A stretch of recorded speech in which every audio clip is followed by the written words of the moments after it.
तो ये चाषी मानक विद्युत पूरा मागणार मिल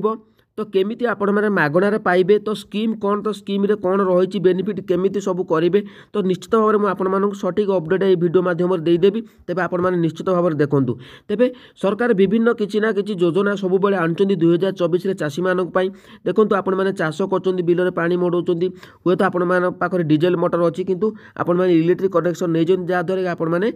बिल पनीपरिया लगाउछन बा धान चाष कर बिल पा मड़ाऊँ ताफल आपण मैंने जहाँ भी किसी बात्या विपत्ति आसला बेलू आपण मैंने बिल दे पार फल धान फल सबकि नष्ट हो जाऊँगी तेज कौन रही संपूर्ण अपडेट चलते वीडियो पूरा देख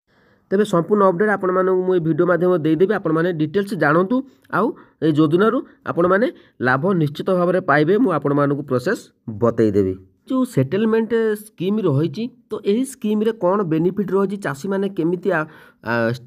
स्कीम रे लाभ नहीं पारे तो केमिति लाभ नहीं पारे केमिति जोगाजोग करेंगे संपूर्ण अपडेट मुझे आपण मानक दे दूची तेबे आपण मैंने जानिथिबे सेटलमेंट स्कीम तो यही योजना अधीन रे कृषक माने विद्युत बिल उपर 80% सब्सिडी दिया जाउची यही सब्सिडी चाषी अवशिष्ट बिल उपर दिया जाउची सेही कृषक माने जो माने यही टंका जमा करिनांती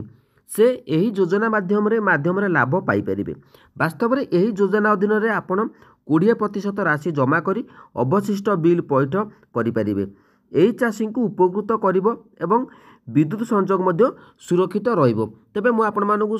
सब कही योजना गुड़िक बाबद संपूर्ण जानतु तेबे आपण मानक योजनार लाभ पाइबापी निश्चित भाव में सहज हम तो मुझे आपण मानक लेखिक ये आपण मैंने पढ़ी पारे निजे पढ़ी पारे तेबे जो संजोग आपण माने यही चाषी उपकृत करिवो एवं विद्युत संजोग मध्य सुरक्षित रहिबो तेबे सूचना अनुसार चाषी को स्वल्प मूल्य जलसेचन पाई विद्युत दिया जाउची जहाँ घर विद्युत हार ठारू कम कौनसी कृषक जी कौनसी कारण स्थिर समाधान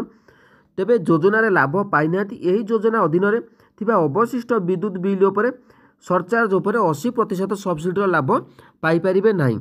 तो सेमानकु केवल 20% सरचार्ज जमा करने को पड़ो तेबे जदि आपण पुराना विद्युत बिल उपर सरचार्ज परिमाण 1000 टंका तेबे आपण को 200 टंका सरचार्ज भाव में जमा करने को पड़ो यार अर्थ होउची एही स्कीम माध्यम आपण को आपणकर विद्युत बिल उपर 800 टंका संचय करने को पड़ो यही सरकारी योजना अधीन में घरोई उपभोक्ता एवं 1 किलोवाट भार थिबा कृषक माने 80% रिहाती विद्युत बिल रे सरचार्ज पाइबे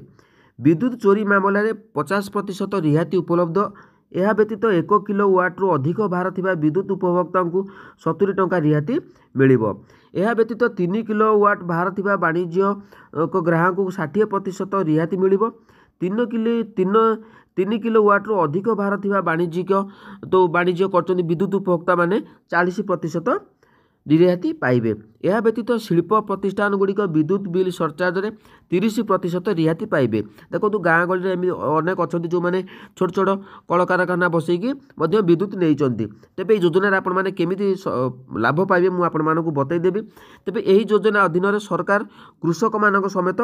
समस्त विद्युत उपभोक्ता को किस्ती रे विद्युत बिल पैठ करने को यही सुविधा प्रदान करुछंती यह अधीन में ग्राहक को छोट समान किस्ती जमा करने को पड़ो घरोई ग्राहक एवं कृषक मानक 12टी किस्ती रे विद्युत बिल पैठ करने को सुविधा जोगाई दि जाइए एपरी परिस्थिति रे ग्राहक माने सेमानकर अवशिष्ट बिल पैठ करें तो मुझे सब आपण मानक कही देखो ये जो सेटलमेंट स्कीम रही यही सेटलमेंट स्कीम रही तो ये सेटलमेंट स्कीम रे आपण माने निश्चित भाव में लाभ नहीं पारे कारण जो माने क्षुद्र चाषी बा नाममात्र चाषी तो से जो झड़ी वर्षा होची बात्या होची तो से आपण मानकर फसल गुड़िक नष्ट हो जाउची तो से समय आपण माने विद्युत बिल को पैठ ठीक से करि पारनदी तेणुक ये सेटलमेंट स्कीम रे आपण मानक निश्चित भाव में बेनिफिट मिलिबो तो मु आपण मानक कहि रखुची आपण ग्रामर जो कृषक साथी अछंती तो तांको सहायता आपण माने ए योजना रे लाभ पाई परिबे तेबे मु आपण मानक ए वीडियो रे अधिक लंबा करबा को चाहूनी तेणु नेक्स्ट वीडियो रे मु आपण मानक बतई देबी सठिक अपडेट दे देबी सेटलमेंट स्कीम रे आपण माने केमिति बेनिफिट पाइबे आ सेटलमेंट स्कीम रे कोन रहिछि फायदा सब किछि डिटेल्स मु आपण मानक बतई देबी तेबे आसंता काली